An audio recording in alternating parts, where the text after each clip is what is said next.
Shall we begin?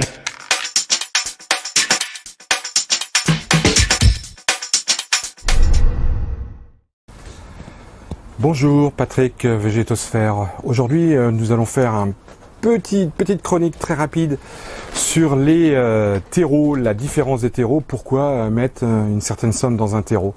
Tout d'abord, en introduction, un terreau, c'est un support de culture qui est fabriqué. Et cocorico, la plupart des substrats et des terreaux que vous trouvez en jardinerie, chez les horticulteurs et pépiniéristes de France, sont fabriqués en France. Donc là, on peut saluer toute la profession, c'est vraiment made in France. Ça, c'est une chance, ça peut venir de Belgique ou d'Allemagne pour certains producteurs qui sont limitrophes d'une frontière, mais globalement, c'est à 95%, c'est français. Voilà, on passe cette petite introduction. Pourquoi autant de terreaux différents quand on est dans un linéaire? Et ça pose question. Et pourquoi un prix aussi parfois élevé, vous semble-t-il en tout cas? Alors premièrement, le choix de tous les terreaux, il est dû à la destination. Par exemple, quand vous avez un semis à pratiquer, et là on est plutôt en début de saison, janvier-février, j'ai d'ailleurs pas de terreau de semis à vous présenter pour le coup, on est au mois de mai. Un terreau de semis, c'est quelque chose qui est vierge d'engrais, qui est tamisé. Il peut être bio ou pas. Il va exister en petits sacs de 5, 20, 40 litres. C'est rarement au-dessus, parce qu'on n'en a pas forcément besoin. Et quand on dit semis, c'est un terreau qui est destiné aussi au repiquage ou aux boutures d'été. Donc c'est un terreau qui va revenir dans les rayons très prochainement, là, sur juin-juillet, pour les semis de pensée, pâquerettes, mais aussi pour toutes les boutures estivales que on peut faire ici ou là quand on se promène. Les terreaux de semis-bouturage, c'est une famille à part entière et je vous conseille de ne jamais dévier d'un terreau de semis quand vous avez des boutures ou des semis à faire, car un autre terreau risquerait de brûler tout simplement parce qu'on va y mettre de l'engrais dedans. Terreau de semis, c'est de côté. On va passer à des terreaux. Allez, des terreaux... alors ici j'en ai un, c'est une terre de bruyère. Alors là, on va rentrer tout de suite dans une famille très particulière avec une destination spécifique et où on ne peut pas faire n'importe quoi. Les terreaux dits de terre de bruyère, les terres de bruyère, les terres dites de bruyère, les véritables terres de bruyère sont des milieux, des substrats de culture très acides qui ont une destination, les rhododendrons, les azalées, les bruyères comme son nom l'indique, les camélias, les magnolias, les hortensias qu'on peut mettre dedans au début mais qui sont pas forcément toujours demandeurs de terre de bruyère. Mais en tout cas, c'est une destination propre. Et gare à vous si vous mettez vos géraniums dans de la terre de bruyère, gare à nous si on met je sais pas, un framboisier par exemple dedans, il va coincer un peu. Donc terre de bruyère, milieu spécifique, terre spécifique, destination spécifique. Qu'est-ce que j'ai là? J'ai un terreau, alors il y a des marques, hein, je suis désolé, on est dans une jardinerie, on est d'ailleurs sur Colmar, on est dans une jardinerie qui s'appelle, et chez un producteur qui s'appelle Fleurlich, qui a bien voulu m'accueillir. Alors ici on a une marque et on a une terre dite potagère. Alors ça, c'est ce qu'on appelle les terreaux maraîchers, ce sont tous les terreaux qui sont destinés à nos légumes, les salades, les tomates, etc. Autant pour les repiquages, j'ai bien dit les repiquages mais pas les semis, hein. Repiquage, rempotage et ensuite la plantation dans le jardin quand on a une terre un peu lourde. On peut prendre un terreau dit maraîcher, potager. Ce sont des terreaux qui sont un peu fertilisé, bio ou pas, il y a un peu d'engrais et ça aide à démarrer. En général, ce sont des engrais start. Voilà, pour les terreaux dits maraîchers, potagers. Ici, j'ai quoi? Alors, là, ça c'est quelque chose d'assez particulier, mais tout le monde en a besoin. C'est ce qu'on appelle les terreaux rempotage, les terreaux plantes vertes, les terreaux dits d'intérieur, de plantes de la maison.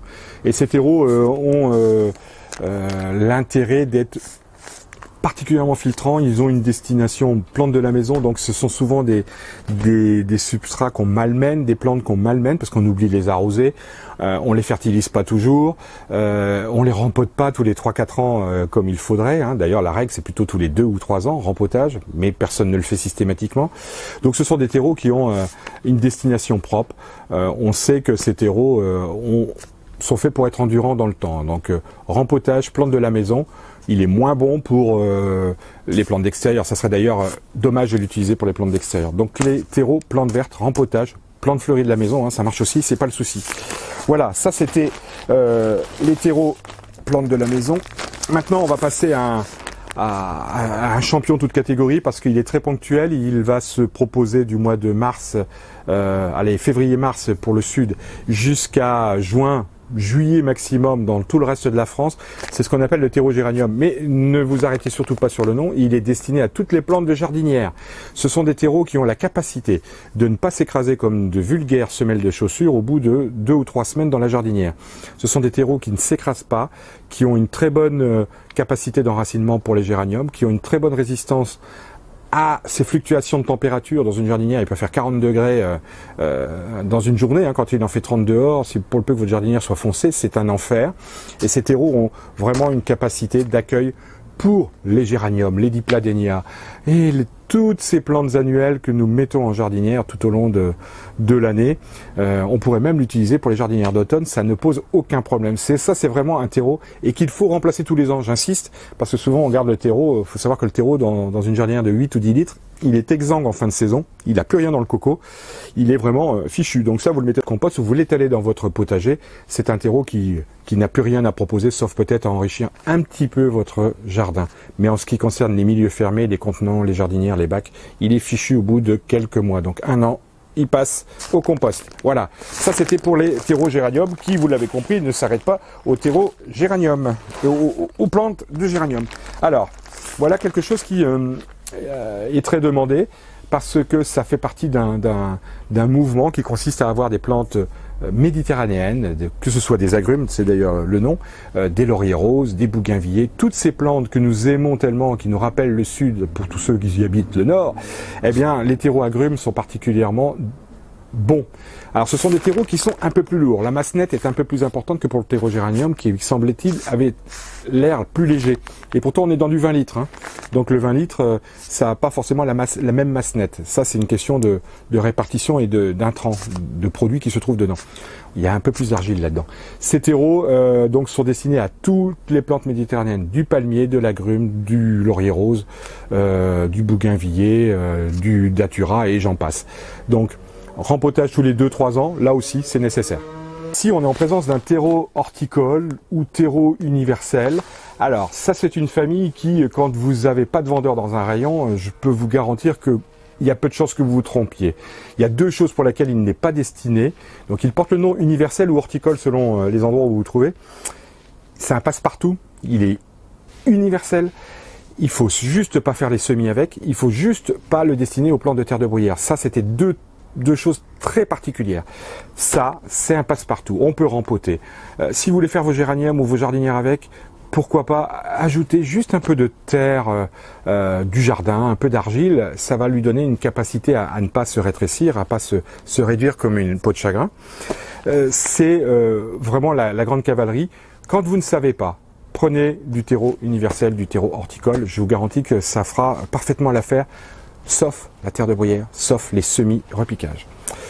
Il existe encore plein d'autres petits terreaux. Bon, on a fait la grande cavalerie.